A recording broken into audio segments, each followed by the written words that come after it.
전능하사 천지를 만드신 하나님 아버지를 내가 믿사오며 그 외아들 우리 주 예수 그리스도를 믿사오니 이는 성령으로 잉태하사 동정녀 마리아에게 나시고 본디오 빌라도에게 고난을 받으사 십자가에 못 박혀 죽으시고 장사한 지 사흘 만에 죽은 자 가운데서 다시 살아나시며 하늘에 오르사 전능하신 하나님 우편에 앉아 계시다가 저리로서 산자와 죽은 자를 심판하러 오시리라.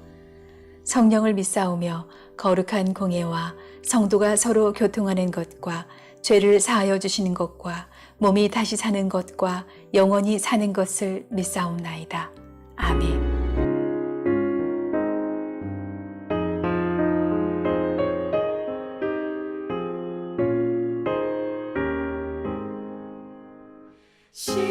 시온의 영광이 빛나는 아침 어둡던 이 땅이 밝아오네 슬픔과 애통이 기쁨이 되니 시온의 영광이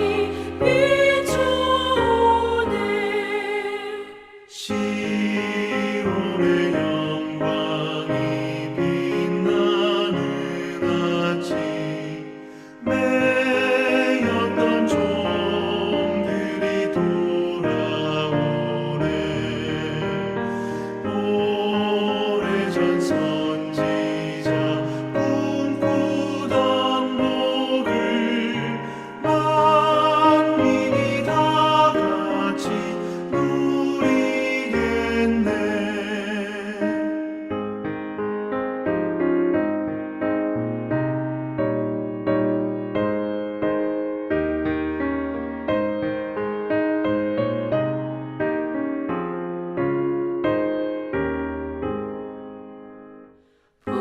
보아라 광야에 화초가 피고 말랐던 시냇물을 흘러오네 이 산과 저 산이 마주쳐 울려 주 예수 은총을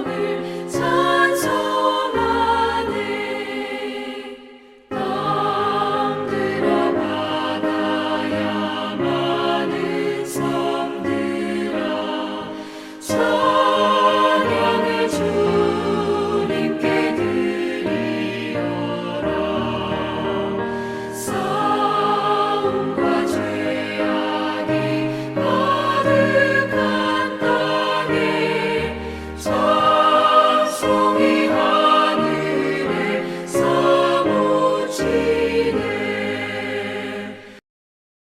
그러나 너희가 내가 하는 말을 듣지 않고 이 모든 명령을 지키지 않거나 내가 정하여 준 규례를 지키지 않고 내가 세워준 법도를 싫어하여 나의 모든 계명을 그대로 실천하지 않고 내가 세운 언약을 어기면 나는 너희에게 다음과 같이 보복하겠다.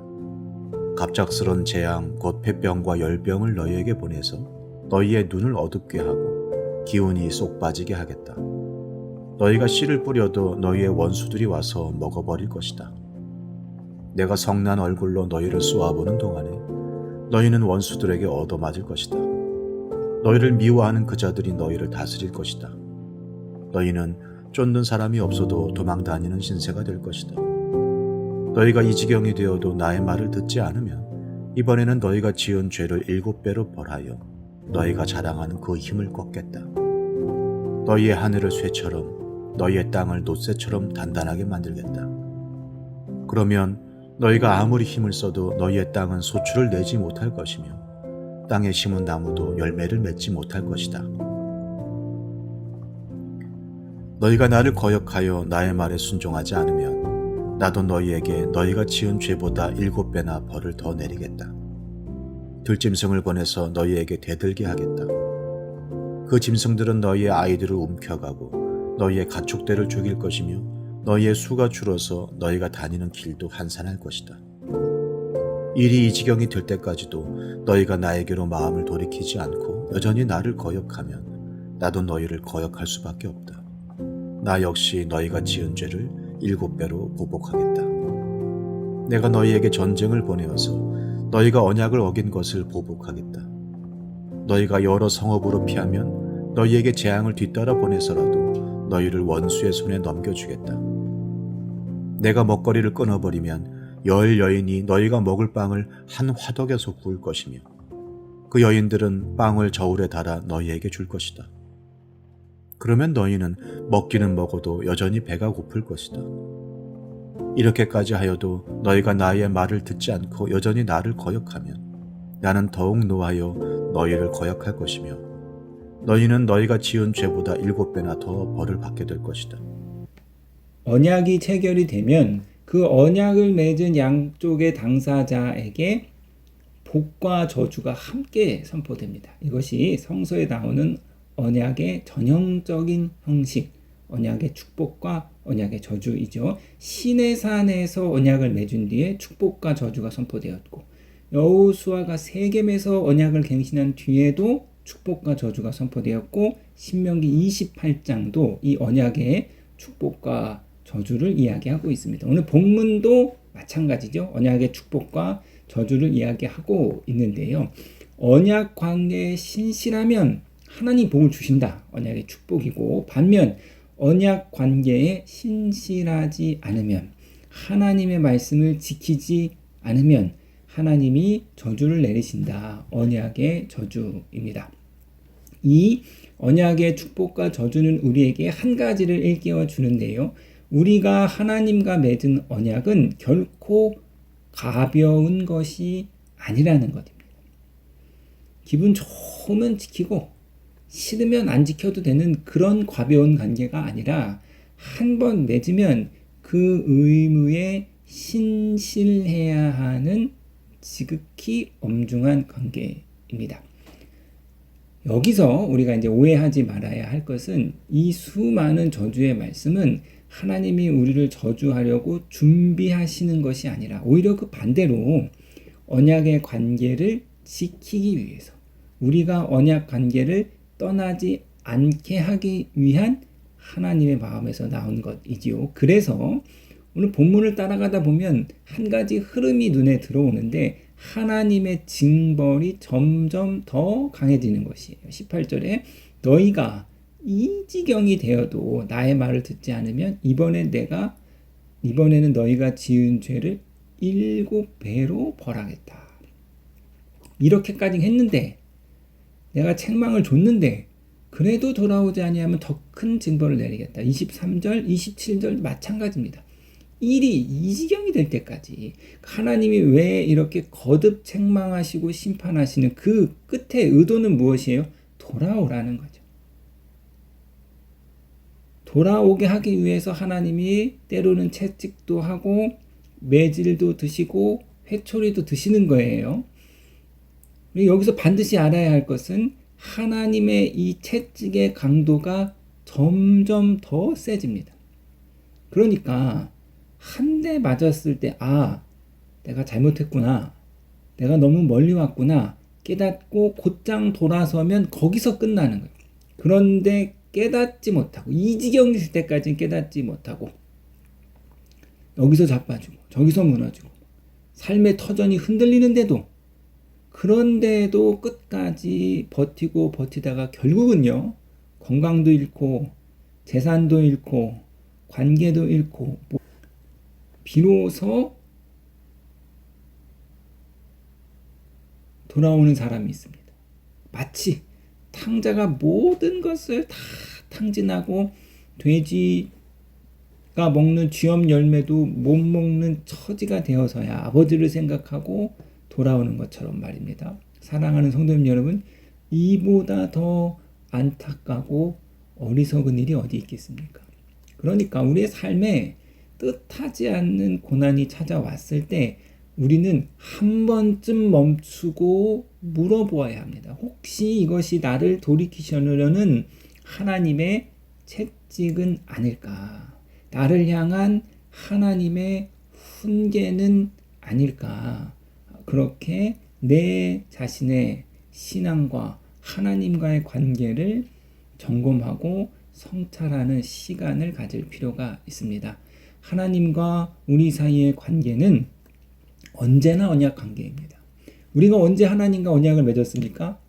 우리가 언제 하나님과 이 언약의 계약서에 서명을 했습니까? 바로 예수를 나의 주로 믿겠습니다. 이제 예수가 나의 주인이십니다.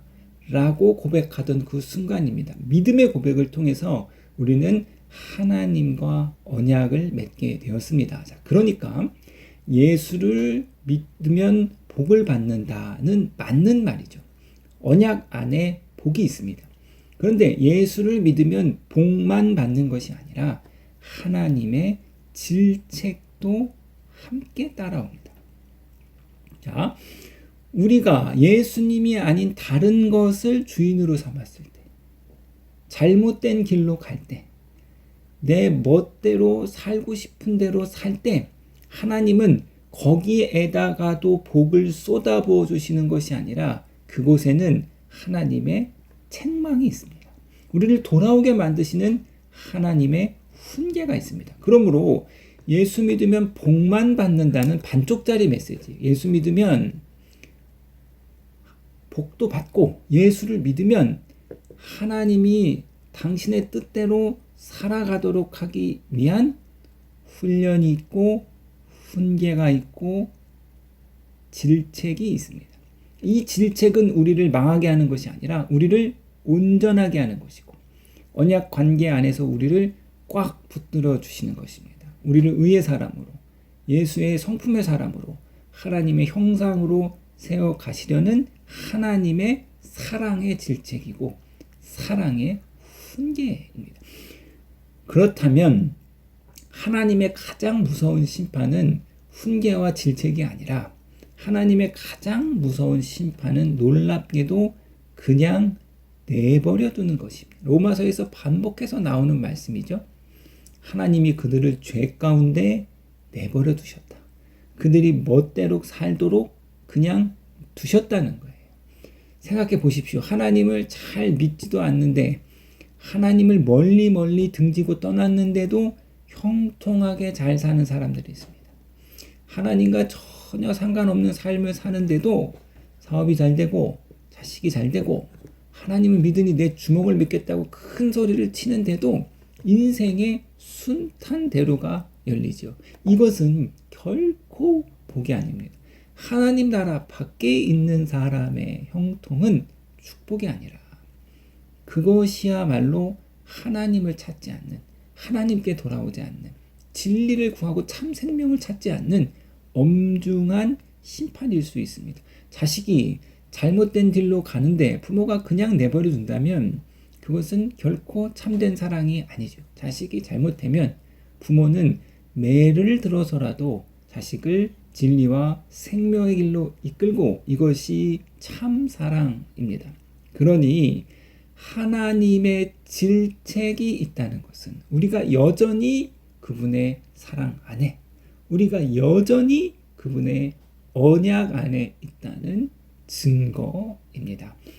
사랑하는 성도님 여러분, 우리가 이 새벽에 우리를 향한 하나님의 복, 그리고 저주가 있음을 기억하시고, 책망과 훈계가 있음을 기억하시고, 하나님과 언약 관계에 신실하신 저와 여러분이 되시기를, 그리고 우리의 삶에 뜻하지 않는 고난과 어려움을 만났을 때 혹시 이것이 나를 훈계하시는 하나님의 책망은 아닌가, 하나님의 사랑의 매는 아닌가, 다시 한번 우리의 삶과 신앙을 성찰하시고 점검하시는 저와 여러분이 되시기를 주님의 이름으로 부탁드리겠습니다.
하늘에 계신 우리 아버지여, 이름이 거룩히 여김을 받으시오며 나라에 임하옵시며 뜻이 하늘에서 이룬 것 같이 땅에서도 이루어지이다.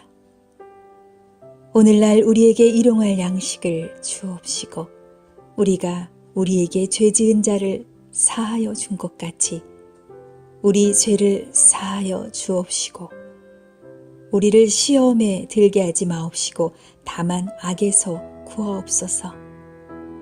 대개 나라와 권세와 영광이 아버지께 영원히 있사옵나이다.